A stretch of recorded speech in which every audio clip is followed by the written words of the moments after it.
গণ অধিকার পরিষদে ঝামেলা লাগছে, ঝামেলা লাগারই কথা ছিল, কিন্তু গণ অধিকার পরিষদের এই যে ঝামেলাটা যেটা বাইরে এসে গেছে তার অনেক বড় ঝামেলার উপরের অংশ, যাকে বলা যায় টিপ অফ দ্য আইসবার্গ। এটা নিছক নুরু বা রেজা কিবরিয়ার ঝগড়া না। আমাকে অনেকে বলছেন যে আমি যেন গণ অধিকার পরিষদের এই নুরুদের ফ্র্যাকশনের পক্ষে দাঁড়াই, কারণ ওরা আমাকে পছন্দ করে, আমিও তরুণদের পছন্দ করি, ভালোবাসি। তাই আমার উচিত যে ওরা কি বিপদটা তৈরি করছে সে বিপদগুলোকে তাদের কাছে যতটা সম্ভব খুইলা বলা। আমার মতো অনেকে এই তরুণদের সম্ভাবনায় আস্থা রাখছিলেন, নৈতিক সমর্থন দিছিলেন, তাদের আস্থা বিশ্বাসের মূল্য দিতে তারা নির্ধারণ ভাবে ব্যর্থ হয়েছে। এটা আমার মতো অনেকের কাছেই বেদনার। এই ঘটনার সেন্সিটিভিটি এমন যে আমি সব কথা খুইলা বলতে পারবো না, কিন্তু এর শুধু সেন্সিটিভিটি না, লিগাল দিকও আছে। তাই আপনাদের কিছু জিনিস বুঝে নিতে হবে, তাতে হয়তো আমার ভিডিও দেখে যত মজা পাইতেন, আগে যত চালচালিয়া বুঝে যেতেন সবকিছু, তত মজা থাকবে না বা চালচালিয়া বুঝবেন না। অনেক কিছু বুঝে নিতে হবে, আমার কথার ইন বিটুইন অনেক মানে আছে, সেইগুলো বুঝে নেন। আসেন আমরা আগে দেখি গণ অধিকার পরিষদ আসলে কি। আমরা জানি সফল কোটা সংস্কার আন্দোলনের নেতৃত্বই গণ অধিকার পরিষদ গঠন করছে। আমরা অনেকেই এই তারুণ্য যেন আরো বড় বিজয়ের লক্ষ্যে ধাবিত হইতে পারে সে আকাঙ্ক্ষা করছিলাম। আমাদের এই সৎ আকাঙ্ক্ষাকে কোটা সংস্কার আন্দোলনের নেতা কর্মীরা সন্দেহের চোখে দেখছে, কিন্তু অনেকে তো বলছেই যে আপনারা মাঠে নামতে পারেন না নিজেরা, আর এই কোটা সংস্কার আন্দোলনের ছেলে মেয়েদের কাঁধে চাইপা ক্ষমতায় যাইতে চান। মানে তারা এমন মনে করতো যে তারা ক্ষমতার খুব কাছাকাছি আছে, তারা চাইলেই ক্ষমতারে ফেলাই দিতে পারে। রেজা কিবরিয়া গণ অধিকার পরিষদে জয়েন করে বলছিলেন যে তিনি প্রধানমন্ত্রী হইতে চান, মানে শেখ মুজিব যেভাবে বলছিলেন তাজউদ্দিনকে আমি কিন্তু প্রধানমন্ত্রী হব সেইভাবে। তো ক্ষমতা বিষয়টা কি, কিভাবে ক্ষমতা তৈরি হয় সেটা তারা আদতেই বুঝতে পারেনি, অথচ ক্ষমতার শখ তাদের পায়ে বসলো। রাজনৈতিক দল খুললো, কিন্তু খোঁজ রাজনীতি বিষয়টা কি সেটা না জেনে। এটা ক্লাব আর একটা রাজনৈতিক দলের তফাৎ কি? মূল ফারাক, ক্লাবের লক্ষ্য দেশের ক্ষমতায় যাওয়া না, কিন্তু যখন কোন রাজনৈতিক দল তৈরি হয় সে ক্ষমতায় যাইতে চায়, ক্লাবের মতো না করে। কিন্তু কিছু লোক একসাথে হইলেই ক্ষমতায় যাওয়া যায় না, সেটা রাজনীতি হয়ে ওঠে না। ক্ষমতায় যাইতে চাওয়ার, ক্ষমতাকে ধরে রাখার পাত্রটা হইতেছে, কন্টেনারটা হইতেছে রাজনৈতিক দল। আর একটা গুরুত্বপূর্ণ তফাৎ হচ্ছে রাজনৈতিক দলের বয়ানের ব্র্যান্ডিং থাকে, এটারে মার্কেটিং এর ভাষায় পজিশনিং বলে। এটাই রাজনীতি। এটা পরীক্ষা করি পজিশনিং নিয়ে, হ্যাঁ, মানে গণ অধিকার পরিষদের পজিশনিং নিয়ে। পজিশনিং এর অর্থ হচ্ছে ওই গণ অধিকার পরিষদ আপনার মাথায় কোন পজিশনে আছে। গণ অধিকার পরিষদ বললে মাথায় কি আসে? প্রথমে নূর হক নূর সারা কিছু আসে না তো। রাজনীতি কি গণ অধিকার পরিষদের? হাসিনার পতন, এটা তো রাজনীতি না।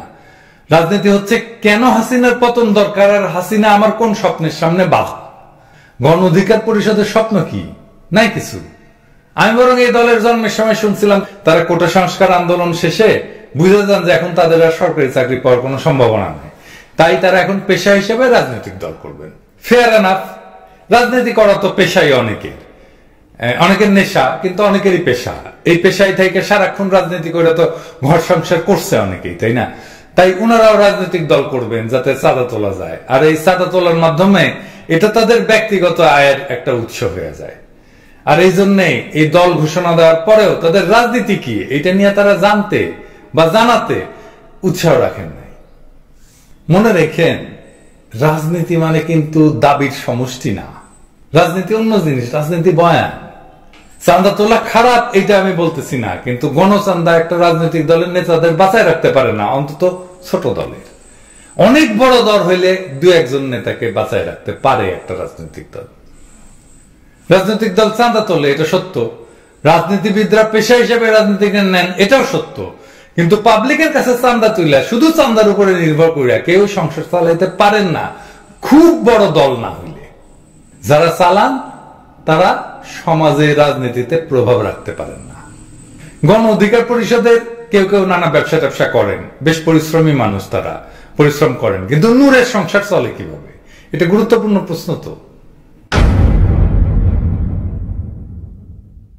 কোটা সংস্কার আন্দোলন তো হয়েছিল সরকারি চাকরি পাওয়ার জন্যই লড়াই, তাই না? তো গণ অধিকার পরিষদের ওরা চাকরি করে না কেন? করে না কারণ ওরা চাকরি পায় না, বয়স পার হয়ে গেছে। তাই ফাইনালি গণ অধিকার পরিষদ সেই সংগঠন যারা কোটা সংস্কার আন্দোলনে ছিল কিন্তু চাকরির বয়স চলে গেছে, তারাই গণ অধিকার পরিষদ। তাই এই দলের কোন রাজনৈতিক অবয়ব দাঁড়ায় নাই। কিন্তু ওই যে বললাম, সকলেরই ক্ষমতার স্বপ্ন ছিল, খায়েশ ছিল, হাউস ছিল, তাই ওদের সকলেই কোনো না কোনো গোয়েন্দা নেটওয়ার্কে ধরা দিছে। শেষে যতটুকু শুনছি বেশ খাতির জমছিল ডিবির সাথে, মানে যে গোয়েন্দা নেটওয়ার্কে তারা ধরা খাইছে সেটা অনেকেই বলেন ডিবি, কিন্তু তখন যাই হোক, এখন ফাইনাল খবর হচ্ছে যে এটা হয়ে গেছে রয়ের আন্ডার কভার। আমার হেটার এখন মুসকে হেসে বলবে যে আমি সব জায়গায় দেখি, তো দেখাই তো উচিত নাকি বাংলাদেশে যে ভারতের হেজিমনি বা আধিপত্য চলতেছে, স্ট্যাবলিশ হয়েছে, এটা রসরা হয়েছে নাকি? এটা বালসিউন বিএনপি নেতা সালাউদ্দিনের যে ইন্ডিয়া পাচার করা হইলো, এটা রসরা হয়েছে? বাংলাদেশে যে 10 লাখ ভারতীয় নাগরিক কাজ করে, টাকা পাঠায় ইন্ডিয়াতে, এরা সবাই কুতকুত খেলে। হ্যাঁ, এই বাঙ্গ প্রগতিশীলরাই দেখেন এটা নিয়ে কথা বলে আর কি, আমি সব জায়গায় দেখি, মানে রে বাঁচাইতে চায়।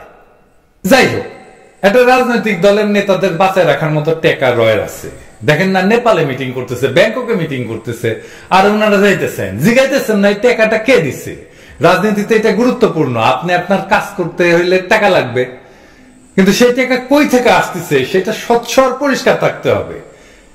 তো গোয়েন্দা জালে তারা ধরা পড়ছে কেন? কারণ হচ্ছে যে এই যে গণ অধিকার পরিষদ, এই দলের নেতাদের এদের অর্থের প্রয়োজনের যে খাই, সেটা নিয়মিত মেটানোর মতো উপযুক্ত প্রতিষ্ঠান হচ্ছে গোয়েন্দা প্রতিষ্ঠান। রয়ের এই টাকাটা আছে। আর যেহেতু রাজনীতিটা বিষয় না, বিষয়টা হইতেছে আমাদের সংসার চালাইতে হবে, তাই কার সাথে সম্পর্ক করবে, কার সাথে সম্পর্ক করবে না, এটা নির্ণায়ক হইল ভালো পরিমাণে টাকা কোত্থেকে আসবে। এখন আবার রেজা কিবরিয়া নুরু পরস্পরের বিরুদ্ধে অভিযোগ করতেছে, সেখানে মূল একটা লোক কিন্তু কমন। দেখবেন বাংলা ট্রিবিউন লিখছে যে, দেখেন, নূর বলেন বিদেশি গোয়েন্দা সংস্থার এজেন্ট পরিচয় বাংলাদেশের গোয়েন্দা সংস্থার পৃষ্ঠপোষকতায়। ওরা কিন্তু কয়ে দিচ্ছে সবকিছু, মাসুদ করিম, এনায়েত করিমের কথা। দেখছেন তো, ওরাই কয়ে দিচ্ছে ওদের কথা। সূত্রগুলো জানিয়েছে রোববারের বৈঠকে রেজা কিবরিয়া দলের সদস্য সচিব নুরুল হকের বিরুদ্ধে একটি প্রতিবেশী দেশের দূতাবাসের সঙ্গে যোগাযোগ এবং ইসরায়েলি গোয়েন্দা সংস্থা মোসাদের সঙ্গে বৈঠক করার অভিযোগ করেন। এছাড়া রেজা কিবরিয়া দলের তহবিল নিয়ে স্বচ্ছতার প্রশ্ন তোলেন। অন্যদিকে নুরুল হক নূর পাল্টা অভিযোগ করেন যে তার দলের আহ্বায়ক রেজা কিবরিয়া অনেকদিন ধরে ফরাদ মজার এবং শওকত মাহমুদের নেতৃত্বাধীন ইনসাফ কায়েম কমিটির কর্মসূচিতে নিয়মিত অংশ নিচ্ছেন, সেজন্য তিনি অর্থ পাচ্ছেন, এই বলে অভিযোগ করেন নুরুল হক। অর্থাৎ নুরু আর কিবরিয়া এরা পরস্পরকে যাদের সাথে সম্পর্ক করা এবং অর্থ নেওয়ার অভিযোগ করছেন, তাদের মূল ব্যক্তিত্ব একজনই, সেটা মাসুদ করিম। তো এইটাই হইতেছে সেই রয়ের লোক। কেন রয়ের লোক আসেন, এটা একটু ব্যাখ্যা করলে আরো বুঝা যাবেন। কিন্তু মাসুদ করিমের মিশন কি? হাসিনার আমলে অনেক গুরুত্বপূর্ণ রাষ্ট্রীয় প্রতিষ্ঠান কিন্তু ধ্বংস হয়েছে। যেমন এক্সাম্পল দিই, বিডিআর এক এক করে দুর্বল বা অকেজ করা দেওয়া হয়েছে যে ইনস্টিটিউট গুলোকে, এবং রয়ের অনুগত করে ফেলা হয়েছে পুরো রাষ্ট্রযন্ত্রকে। আর সেই ধারাবাহিকতায় আরো এরকম কিছু প্রতিষ্ঠানকে ধ্বংস করা বা হাসিনা বা রয়ের অনুগামী করে ঢাইলে সাজানোর জন্য মাসুদ করিমান গং মিশন চালাইছিল। এটা তাদের মিশন। প্রতিষ্ঠান ধ্বংস হইলে ইন্ডিয়ার লাভ, ইনস্টিটিউট ধ্বংস হইলে ইন্ডিয়ার লাভ। বিডিআর ধ্বংস হয়ে কার লাভ হয়েছে? ইন্ডিয়ার হয়েছে না?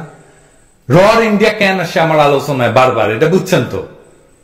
আবার কিবরিয়া অভিযোগ করতেছে নূর ইন্ডিয়াদের সাথে লটরপটর করতেছে, আবার নিজে কেন এই গংদেরই ব্যাংকক মিটিং উপস্থিত থাকলেন, আর এখন কিবরিয়ার বিরুদ্ধে মাসে 3 লাখ টাকা নেওয়ার অভিযোগ করতেছে। তো এইগুলো পরিষ্কার বিশ্বাসযোগ্য জবাব খুঁজতে হলে এই যে ডটগুলো, এগুলো মিলাতে হলে ভারত আর রস হলে আসেই। তার উপরে ওরা নিজেরাই পরস্পরের বিরুদ্ধে ভারত সহ বিভিন্ন দূতাবাসের কূটনৈতিকদের সঙ্গে গোপন বৈঠক করেন বলে অভিযোগ করছেন। এই যে দেখেন নিউজে, দেখেন র একটা বিশেষ উদ্দেশ্য নিয়ে অনেক টাকা পয়সা ঢালছে। আমাদের অনেক শ্রদ্ধাভাজন মানুষ, আপনারা শ্রদ্ধা করেন, এরকম মানুষজন চক্করে পড়ছে এই রয়ের, যায় না হোক বা নিরুপায় হয়ে হোক। উদ্দেশ্য একটাই, আরো কোন ইনস্টিটিউটকে জয় বাংলা করে দেওয়া। তবে এখন লাভের লাভ হইলে হচ্ছে যে মাসুদ করিম গং, গণ অধিকার পরিষদ, ইনসাফ কমিটি, এদের তৎপরতা অনেকটা এক্সপোজ হয়ে গেল। গোয়েন্দাদের অর্থ নিয়ে সেই কাজ করতে যায়, সেটাকে জায়েজ করতে গিয়া সেই কাজগুলোকে রাজনৈতিক কাজ বলে চালানো, সরকার বিরোধী কাজ বলে চালানো, আর সেটা পাবলিককে বিশ্বাস করানো, এইটা আরো কিন্তু কঠিন হয়ে গেল। সো ইন্ডিয়ার সাথে হাত মিলা বাংলাদেশের ক্রুশিয়াল ইনস্টিটিউট ধ্বংস করার পরিকল্পনা করার এই ভয়ানক দেশবিরোধী কাজে যারা সজ্ঞানে হোক অজ্ঞানে হোক যুক্ত হয়েছে বা বাধ্য হইয়া যুক্ত হয়েছে, তাদের আপাতত আমাদের সন্দেহের তালিকায় রাখতে হবে।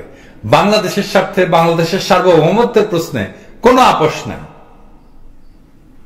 যারা গোয়েন্দা জালে ধরা পড়ে তারা দেশের কোনো উপকার করতে পারবে না।